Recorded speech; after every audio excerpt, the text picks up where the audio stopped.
Hello guys, welcome to my YouTube channel study Saathi. Friends, मैं आज आपके लिए लेके आई हूँ क्लास 9th का साइंस का चैप्टर 4, जिसका नाम है हमारा स्ट्रक्चर ऑफ द एटम। अब इसमें पढ़ेंगे, हमने पिछले चैप्टर में एटम्स और मॉलिक्यूल्स के बारे में पढ़ा। अब पढ़ेंगे एटम्स के स्ट्रक्चर के बारे में, उनका किस टाइप का स्ट्रक्चर होता है। इसमें ये हमारे एक साइंटिस्ट हैं, ये वो साइंटिस्ट हैं जिनका एटॉमिक थ्योरी के टाइम पे बहुत ज़्यादा कंट्रीब्यूशन था। इनका नाम है, ग्रीक फिलोसोफर हैं ये, 400 BC के, और इन्होंने प्रपोज किया था ये मॉडल एटम का, जिसको हम डेमोक्रिटस के नाम से जानते हैं। मोर देन 2400 ईयर्स एगो, 2400 साल पहले, he named a small piece of matter atoms. उन्होंने जो मेटल के छोटे छोटे टुकड़े होते हैं उनको नाम एटम दिया था, meaning not to be cut, जिसका मतलब है जो कट ना हो सके, टू डेमोक्रिटस। अगला पॉइंट है हमारा, atoms very small hard particles that were all made up of the same material. जो एटम्स होते हैं वो बहुत छोटे और हार्ड पार्टिकल्स होते हैं, जो कि सारे और मटेरियल से मिलके बने होते हैं, but were different shape and sizes, लेकिन इनका शेप और साइज जो होता है वो डिफरेंट होता है। थर्ड पॉइंट है इसका, एटम्स वर इन्फिनिट इन नंबर। जो एटम है वो इन्फिनिट होते हैं नंबर में, always moving and capable of joining together. ये हमेशा एबल होते हैं कि वो आपस में जुड़ के एक साथ मूव कर सकें। अब इसके बाद ये थ्योरी दी हुई है हमें, एटॉमिक थ्योरी। फर्स्ट नंबर पे हमारी डेल्टन्स एटॉमिक थ्योरी। ये डेल्टन्स एटॉमिक थ्योरी जो है, साइंटिस्ट हैं जॉन डेल्टन, जो कि इंग्लिश केमिस्ट हैं। इन्होंने प्रपोज की थी एटॉमिक थ्योरी 1803 में। इनका ये एटॉमिक मॉडल है, इन्होंने प्रपोज किया था ये एटॉमिक थ्योरी, जो मैटर के बेस्ड है एक्सपेरिमेंटल ऑब्जर्वेशन से। इसमें पढ़ेंगे क्या था, first recorded evidence that atoms existed. इसमें क्या है, पहला रिकॉर्ड ये हुआ था सबूत के साथ कि हाँ एटम जो है एग्जिस्ट करते हैं। यूजिंग दिस थ्योरी, ये थ्योरी यूज़ करके Dalton's rationalize the various law of chemical combination. ये अपनी थ्योरी यूज़ करके, जो डाल्टन थे हमारे साइंटिस्ट थे, उन्होंने जो है अलग अलग लॉज ऑफ केमिकल कॉम्बिनेशन को रैशनलाइज किया था। Dalton's theory was based on the premises that the atoms of different elements could be distinguished by differences in their weight। जो डाल्टन की थ्योरी है वो बेस्ड है इस प्रेमाइज पे कि जो एटम है अलग अलग एलिमेंट्स के, वो डिस्टिंग्विश हो सकते हैं उनके वेट से। अब इसकी कुछ लिमिटेशंस भी दी हुई थी। फर्स्ट पॉइंट है इसका, जो indivisibility of atom was proved wrong. For an atom can be further subdivided into proton, neutron and electron। जो इन्होंने बोला था कि वो जो है डिवाइड नहीं हो सकते, मीन्स कट नहीं सकते, लेकिन ये जो है इंडिविजिबिलिटी रॉन्ग हो गया, क्योंकि एक एटम जो है उसको हम और भी ज़्यादा डिवाइड कर सकते हैं, प्रोटॉन, न्यूट्रॉन और इलेक्ट्रॉन में। सेकंड पॉइंट है इसका, atom of same element are similar in all respect, but isotopes of same element have different mass. इसका सेकंड लिमिटेशन ये है कि जो एटम होते हैं सेम एलिमेंट के, वो सिमिलर होते हैं हर तरीके से, शेप साइज में, लेकिन जो आइसोटोप होते हैं सेम एलिमेंट के, उनके डिफरेंट मास होते हैं। थर्ड पॉइंट क्या था कि जो Dalton's theory was based on the premise that the atom of different element could be distinguish by differences in their wait.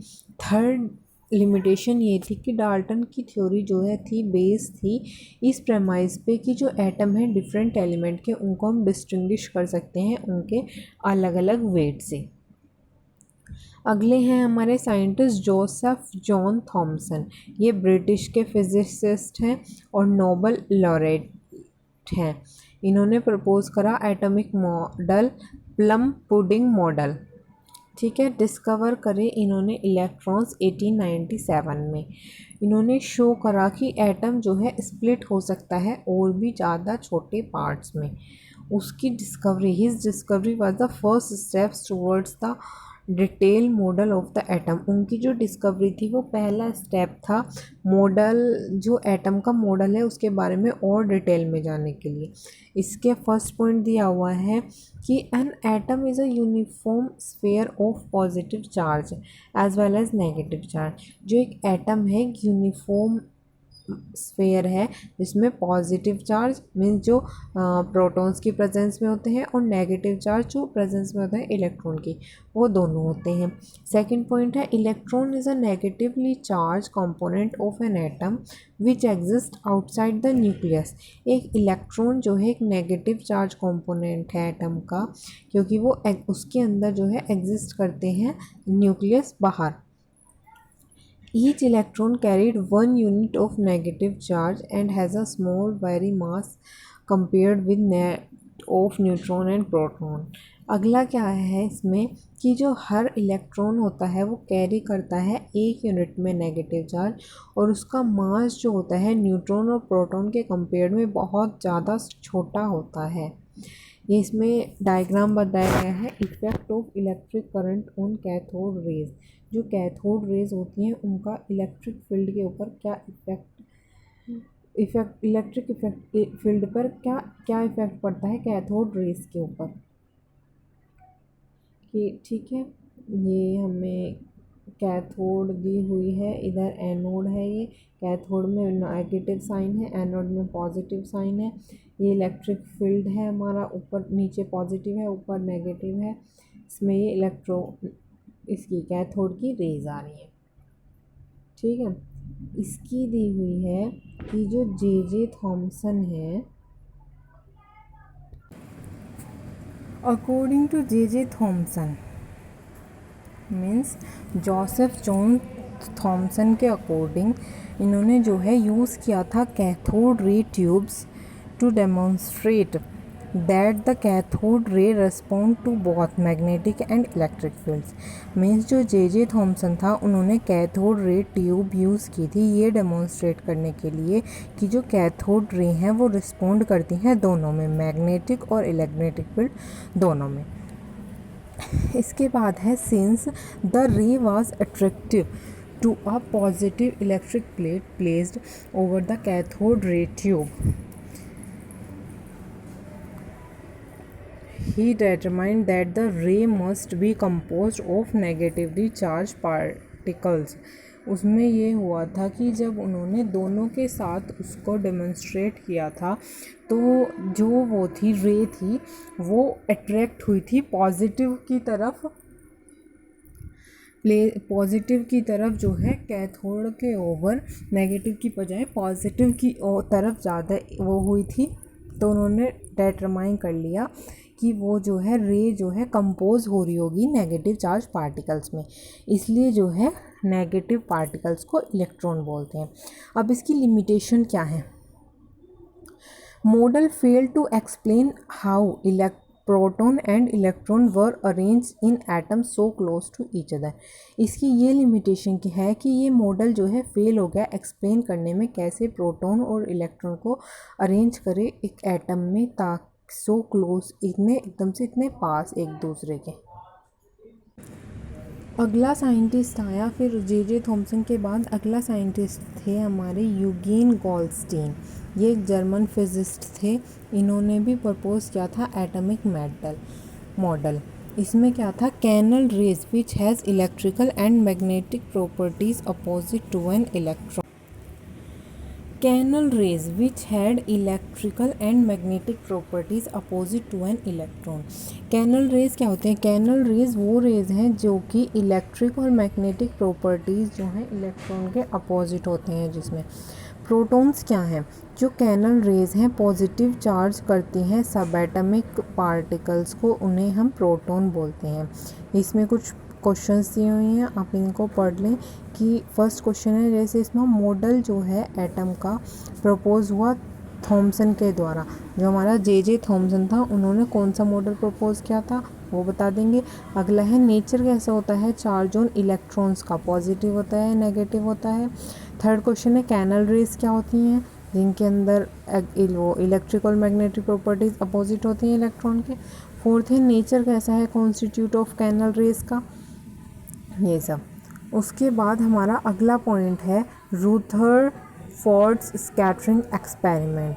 ये जो सर अर्नेस्ट रुदरफोर्ड हैं, ये हमारे साइंटिस्ट हैं जिन्हें की नोबेल प्राइज़ मिला था 1908 में। उन्होंने प्रपोज किया था एटॉमिक मॉडल। इसका था Rutherford's nuclear model of the atom था। इसमें वही पॉजिटिव चार्ज डेंस और नेगेटिव चार्ज क्लाउड थे। अब इसमें पढ़ते हैं इनका एक्सपेरिमेंट क्या था। Rutherford took a thin gold foil and made alpha particles. जो रुदरफोर्ड थे उन्होंने एक्सपेरिमेंट में एक पतली गोल्ड फॉयल ली और जो है उस पर अल्फा पार्टिकल्स बनाए। इसमें जो है पॉजिटिवली चार्ज हीलियम डाला उस पर। तो इससे क्या हुआ, इसका जैसे फर्स्ट पॉइंट है ऑब्जर्वेशन हुई कि मोस्ट ऑफ द पार्टिकल्स जो थे pass through the gold foil without getting deflected. इसमें जो है ज़्यादा से बहुत सारे पार्टिकल्स जो है ऐसे ही पास आउट हो गए गोल्ड फॉइल के थ्रू बिना डिफ्लेक्ट हुए। कुछ फ्यू पार्टिकल्स जो थे वो डिफ्लेक्ट हुए। अब इससे इन्फरेंस क्या हुई, इससे ये इन्फरेंस हुई कि most of the inside space inside the atom is empty. बहुत सारा स्पेस जो है एटम के अंदर खाली रह गया। अब हमारा सेकंड है जैसे कि वेरी फ्यू पार्टिकल्स वर डिफ्लेक्टेड। बहुत ही कम पार्टिकल जो है उसमें डिफ्लेक्टेड हुए थे। तो इसका इन्फरेंस ये हुआ कि पॉजिटिव चार्ज जो है एटम के ऑक्यूपाई, जो पॉजिटिव चार्ज एटम थे उन्होंने बहुत कम स्पेस ऑक्यूपाई किया। उसके बाद है हमारा third point, a very few alpha particles one in 1 lakh completely rebound on hitting the gold foil. इसमें क्या हुआ कि बहुत ही कम अल्फा पार्टिकल्स ऐसे थे, एक में 1 लाख, 1 लाख में से सिर्फ एक जो कि कम्प्लीटली रिबाउंड हुआ था हिटिंग पर, गोल्ड फॉइल की हिटिंग पर। इसका इन्फरेंस क्या हुआ कि जो न्यूक्लियस थे एटम के बहुत कम साइज में थे टोटल साइज़ के कंपेयरिंग। अब इसकी लिमिटेशंस क्या हैं, इसमें हमारी लिमिटेशन है कि रुदरफोर्ड एटॉमिक मॉडल के अंदर जो न्यूक्लियस और इलेक्ट्रॉन हैं वो हेल्ड होंगे टुगेदर, एक साथ होंगे by electrostatic force of attraction से, जो कि लीड करेगा फ्यूज़न, उनके बीच में जो कि फ्यूज़न लाएगा। This does not happen in the atom. लेकिन ऐसा जो है एटम में नहीं होता है। एटॉमिक रेडियस जो है 100 pm की 1 × 10 m होती है और न्यूक्लियस रेडियस की 5 × 10⁻³ pm is equal to 5 × 10⁻15 m होती है। उसके बाद हमारे अगले साइंटिस्ट थे जेम्स कैडविक। ये जो हैं इंग्लिश फिजिसिस्ट थे और इन्हें भी नोबेल laureate थे। इन्होंने प्रपोज किया था एटॉमिक मॉडल। क्या हुआ था 1932 में जो जेम्स कैडविक थे उन्होंने प्रूव करा कि जो एटॉमिक न्यूक्लियस है वो कंटेन करता है एक न्यूट्रल पार्टिकल, जो कि प्रपोज हुआ था मोर देन अ डिकेड में 10 सालों से भी ज़्यादा में, अर्लियर बाय अर्नेस्ट रुदरफोर्ड से पहले ऑफिशियली डिस्कवर हुआ था कि जो न्यूट्रियन इन 1932 में। तो कैडविक ने इसके लिए नोबेल प्राइज़ भी रिसीव किया था 1935 में। इसमें क्या है, एक न्यूट्रॉन जो है एक सब एटॉमिक पार्टिकल है जो कंटेन का होता है एटॉमिक न्यूक्लियस में। उसका ना तो कोई इलेक्ट्रिक चार्ज होता है और ना ही कोई प्रोटॉन पॉजिटिव इलेक्ट्रिक चार्ज होता है। इसमें क्वेश्चंस हैं, आप इनको सॉल्व करके और मेरे को आंसर कमेंट सेक्शन में बताएंगे। फोर्थ पॉइंट है हमारा, फोर्थ टॉपिक है सब एटॉमिक पार्टिकल्स। सब एटॉमिक पार्टिकल्स क्या होते हैं, इसमें जैसे हमें पहला नाम दिया हुआ है इलेक्ट्रॉन, इसका सिंबल है ई। इसकी जो लोकेशन होती है एटम के अंदर वो न्यूक्लियस के अराउंड होती है। इसका चार्ज होता है 1 नेगेटिव, रिलेटिव मास होता है 1/1840 और एक्चुअल मास जो होता है इसका ग्राम में होता है 9.11 × 10⁻28 ग्राम। ये इसी तरीके से प्रोटॉन का दिया हुआ है और न्यूट्रॉन का दिया, आप इसे खुद से पढ़ सकते हैं। उसके बाद अगला है जो प्रोटॉन और न्यूट्रॉन होते हैं कलेक्टिवली एक साथ मिलके बनाते हैं न्यूक्लियॉन्स। ये क्वेश्चंस हैं इससे रिलेटेड 3, आप पढ़ के वही कमेंट में मेरे को आंसर बताना। अगला है 5th टॉपिक है हमारा एटॉमिक नंबर और मास नंबर क्या होते हैं। एटॉमिक नंबर क्या है? Atomic number of an element is defined. Atomic number जो है एक एलिमेंट का डिफाइन होता है एज अ नंबर ऑफ जो यूनिट पॉजिटिव चार्ज की होती है न्यूक्लियस पे, मीन्स न्यूक्लियर चार्ज पे जो पॉजिटिव चार्ज की यूनिट होती है किसी भी एटम के, वो एलिमेंट होती है नंबर ऑफ प्रोटॉन जो कि न्यूक्लियस के अंदर प्रेजेंट है। एटॉमिक नंबर क्या होता है? इसमें Z इज़ इक्वल टू हो गया हमारा पॉजिटिव चार्ज हो गया न्यूक्लियस पे, जो कि इक्वल होती है total number of unit positive charge जो कि कैरी किए गए हैं सारे प्रोटॉन जो न्यूक्लियस के अंदर प्रेजेंट थे, इक्वल होती है जितने नंबर ऑफ प्रोटॉन है न्यूक्लियस के अंदर, और वो भी इक्वल होती है हमारी नंबर ऑफ इलेक्ट्रॉन जो रिवॉल्व हो रहे हैं ऑर्बिट्स में, जिसको हम E बोलते हैं। Example, hydrogen minus atomic number is equal to 1 में 1 प्रोटॉन, और helium minus atomic number is equal to 2 होल 2 प्रोटॉन्स। अब मास नंबर क्या होते हैं? मास नंबर जो है sum of the number of proton और neutron present in the nucleus of atom. Atom जो होता है कि न्यूक्लियस ऑफ एन एटम, जो किसी भी एटम का न्यूक्लियस होता है उसके अंदर जितने भी नंबर ऑफ प्रोटॉन और न्यूट्रॉन का सम प्रेजेंट होता है उसे हम मास नंबर बोलते हैं। Mass number is equal to mass of proton plus mass of neutron. For example से हमारा कार्बन है, उसमें से लेस कर देंगे मास नंबर, तो 12, फिर 6 प्रोटॉन के 6 न्यूट्रॉन के हो गए, mass is equal to 12U aluminium, minus mass number is equal to 27, जिसके अंदर 13 प्रोटॉन है 14 न्यूट्रॉन है, इज इक्वल टू हो गया 27। Mass number, atomic number, symbol. इसके बाद ये 3 क्वेश्चन है, इनको भी आप सॉल्व करें और कमेंट सेक्शन में आंसर दें मेरे को। अगला साइंटिस्ट है हमारा नील बोहर एटॉमिक मॉडल। ये जो है एक साइंटिस्ट हैं जिनका नाम है हमारा दानिश फिजिसिस्ट। इनके कुछ क्वेश्चंस हैं, ये आप पढ़ के मेरे को दे आंसर। फिर है बोहर और बरी स्कीम के इम्पोर्टेंट रूल्स दिए हुए हैं कुछ। फर्स्ट है हमारा इलेक्ट्रॉन सेल का, फर्स्ट है हमारा के शेल।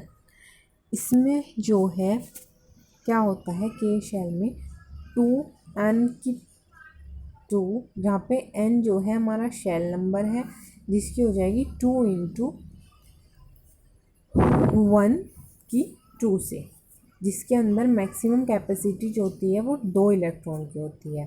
फिर एल शेल में क्या होता है, 8 इलेक्ट्रॉन की कैपेसिटी होती है हमारी। एम शेल में 2 × 3 की × 2 से करेंगे तो 18 इलेक्ट्रॉन की कैपेसिटी हो जाएगी, और एन शेल में हमारी 4 से करेंगे इसकी तो फिर 32 इलेक्ट्रॉन्स की मैक्सिमम कैपेसिटी होगी। अगला है हमारा The outermost cell of the atom cannot accommodate more than 8 electrons if it has a capacity to accommodation more electron. This is very important rule and is also called the octet rule. जो बाहरी cell होती है किसी भी atom की, वो accommodate नहीं करती है 8 से ज़्यादा इलेक्ट्रॉन को, इफ़ यदि हमारे पास जो है कैपेसिटी है एकोमोडेट करने की ज़्यादा इलेक्ट्रॉन को, तो ये जो है बहुत इम्पोर्टेंट रूल है और इसको हम ऑक्टेट रूल भी बोलते हैं। जो प्रेजेंस है 45 की, मतलब 1 इलेक्ट्रॉन की, वो जो है आउटर मोस्ट शेल हो गई, जो कि उसे एटम को स्टेबल बनाती है। ये क्वेश्चन दिए हुए हैं, इनके आंसर कमेंट सेक्शन में। अब 8 टॉपिक है हमारा आइसोटॉप्स। ये हमारा आइसोटॉप्स और आइसोबार जो है लास्ट टॉपिक बाकी रहता है। आइसोटॉप्स क्या है? आइसोटॉप्स क्या है, केमिकली सेम होता है लेकिन फिज़िकली डिफरेंट होता है। लेकिन आइसोबार में क्या होता है, ये केमिकली तो डिफरेंट होता है लेकिन फिज़िकली सेम होता है। सेकंड पॉइंट है, जो नंबर ऑफ़ इलेक्ट्रॉन होते हैं आइसोटॉप्स के अंदर वो सेम होते हैं, लेकिन इलेक्ट्रॉन जो है नंबर ऑफ़ इलेक्ट्रॉन वो डिफरेंट होते हैं आइसोबार में। थर्ड पॉइंट क्या है, ये सेपरेट नहीं किया जा सकता केमिकल मीन्स से आइसोटॉप में, लेकिन जो आइसोबार होते हैं उन्हें हम केमिकल मीन्स से हम सेपरेट कर सकते हैं। उसके बाद आपका चैप्टर कंप्लीट हो गया। ये आपको कुछ क्वेश्चंस दिए हुए हैं, इनको कीजिए। फिर ये 1 मार्क क्वेश्चन है, 2 मार्क क्वेश्चन, 3 मार्क क्वेश्चन, इनकी आप मेरे को स्क्रीनशॉट ले लो आप, और आंसर मेरे को कमेंट सेक्शन में बताओ। अगर कोई प्रॉब्लम हो, डाउट हो तो आप मेरे को कमेंट सेक्शन में कमेंट करके पूछ सकते हैं।